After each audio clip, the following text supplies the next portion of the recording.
welcome back to my channel. I'm Molly. If you are new here, welcome. I do beauty and lifestyle videos and I am so happy that you are here. So today we're just going to jump into it because I have so much to talk about. I am not wearing a lot of makeup because today we are talking all about the skin. So we are going to talk about acne. And I'm going to walk you through some of the things that have worked really well for me in terms of dealing and managing my acne, and then some of the things that maybe didn't work out so great for me, but you might enjoy. And so to start off, I am not a dermatologist. I am not a doctor. I am not an esthetician or a skincare expert. I did not go to school for this, but I have seen a dermatologist. I have spoken with my doctor about some of these things and some of my issues, and I have been dealing with it as just a normal average person. So it's good to know some of the over-the-counter or treatments or things that you can do to help aid your acne process. The other thing to start off with is that I have very dry skin, and that is just my natural skin type is really dry. I always talk about getting glowy and healthy skin, healthy looking skin, and that's because I have very, very dry skin. And so that's something that I think about whenever I am looking to get a new makeup product, but also in all of my skincare, I look for things that are gonna not take away all of the hydration out of my skin. So if you have really oily skin, some of this stuff might work fantastic for you, but it's mostly geared at people with my skin type. Also, I have very sensitive skin. I break out if I'm in the sun too long. I break out if I eat something funny, especially dairy, so I try and stay away from it. If I have a lot of sugar, if I drink alcohol, I have extremely sensitive skin. I also suffer from hormonal breakouts along my chin.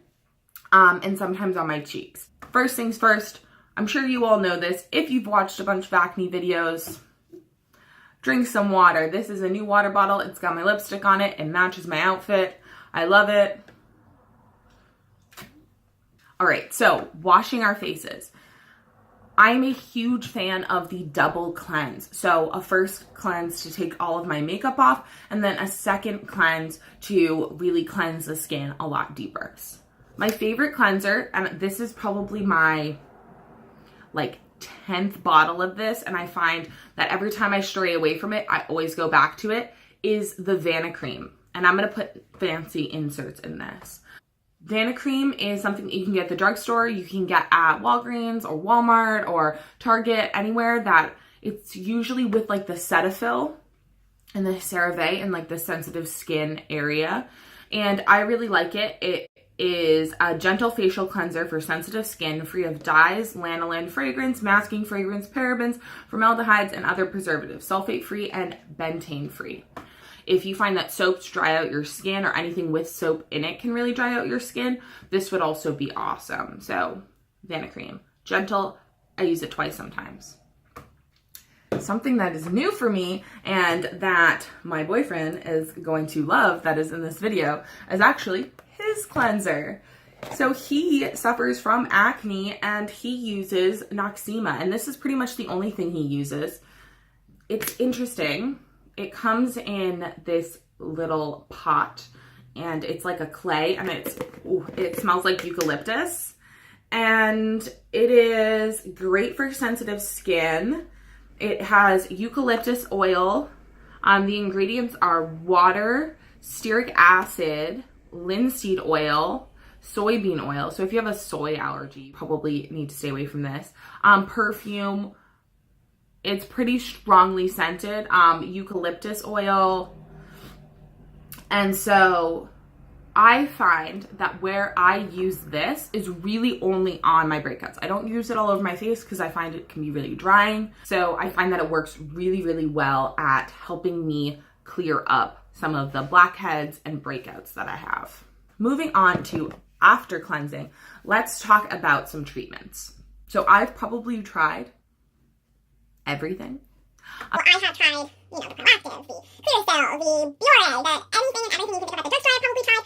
Treatments like Differin really worked well for me for a while. I also took a pill for a while that really helped. A lot of it made my skin worse. And that's what the theme of this. So one of the places that I find for sensitive skin is really great is The Ordinary. One of the things that I have learned is that my skin does not like benzoyl peroxide at all. I cannot use it. My skin gets inflamed. It's horrible. It's more than just like a purging thing. The first thing that worked really well for me from The Ordinary, and Glossier also does a similar serum, they're super pure, I believe, is the niacinamide and zinc serum. What I found is the first couple of times that I used this, so the first bottle that I went through, it worked amazing. And then after a while, my skin kind of changed. Maybe it adapted to it. And I find that it doesn't really help me too much anymore, but it can be very calming. So sometimes if I have some redness, but maybe not a breakout, I can use this. Other thing from The Ordinary is the lactic acid and HA, which is hyaluronic acid. So this is a lactic acid 10%, and it's a little pink tinted.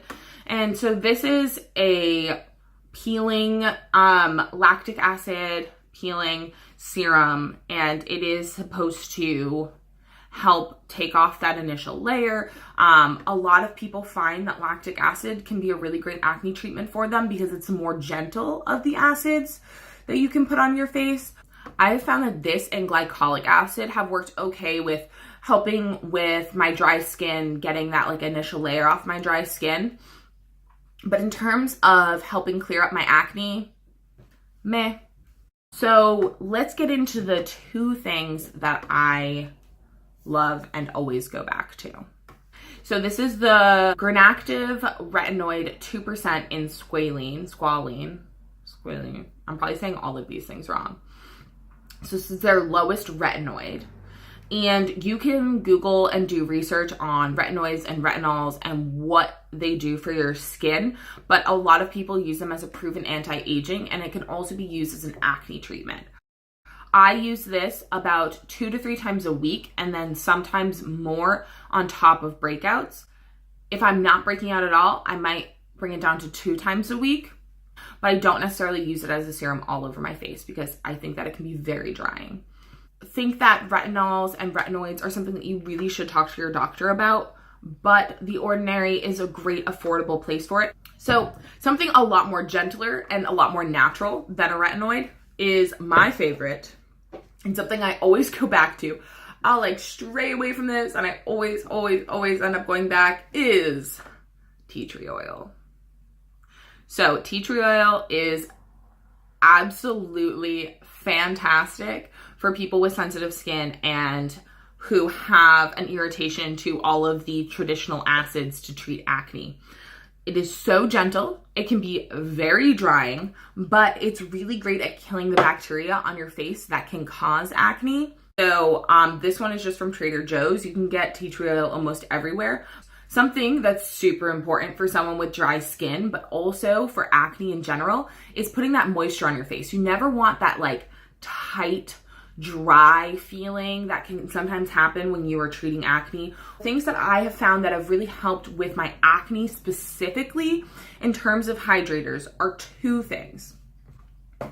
First, if I had a number 1 love over tea tree oil, it would be the FAB Ultra Repair Cream. First Aid Beauty Ultra Repair Cream is a intense hydration skin protectant. It has no parabens, harsh chemicals, or colorants. It's safe for sensitive skin. It doesn't have anything too harsh in it. It does have a little bit of alcohol, pretty low on the ingredients list, but I don't find that alcohol irritates my skin at all. If anything, this does the total opposite. It says temporarily protects and helps relieve minor skin irritation and itching due to eczema, rashes, poison ivy, oak and sumac, and insect bites. A little bit on my face, especially at night. My skin's so dry I can use it in the morning, but I noticed a huge difference.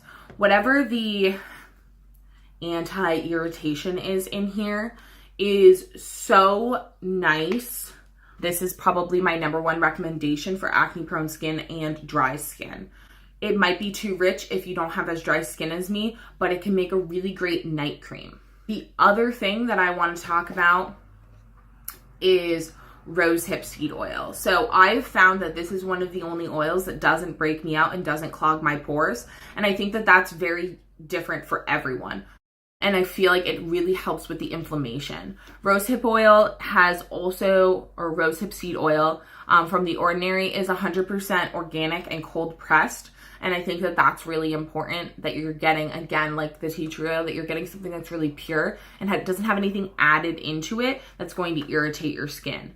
Marula oil is another oil that I have found works amazing, and The Ordinary does a really great one, and so does Drunk Elephant. Some people find that one oil over the other is going to break them out. Maybe it doesn't make their skin feel great. It might not sink into their skin. I know some people who marula oil doesn't sink in, and for me, like I put it on it and it disappears. But I really suggest putting an oil on at night if you have acne, because it can really help the skin heal and go through that healing process, especially when you're using things that are really drying, like a retinoid or a retinol or an acid or tea tree oil. If you are like me, don't waste your money. This is the Sunday Riley UFO oil, and I have, it's in the box, and mostly I kept it in the box because it was so damn expensive, but also because the box has the full ingredients list. So essentially this is a vitamin-rich packed oil that has everything in it to fight acne. For me, what I found was, so some oils will help and they will purge your skin first. So I actually even found with tea tree oil, the first time I used it, my skin almost had like a purge, but it went away in a day. And same with I never experienced that with the retinoid, but same with the niacinamide. I felt like my skin was less inflamed, but I did get some more acne before it got better. And so I know that my skin typically purges and gets worse before it gets better.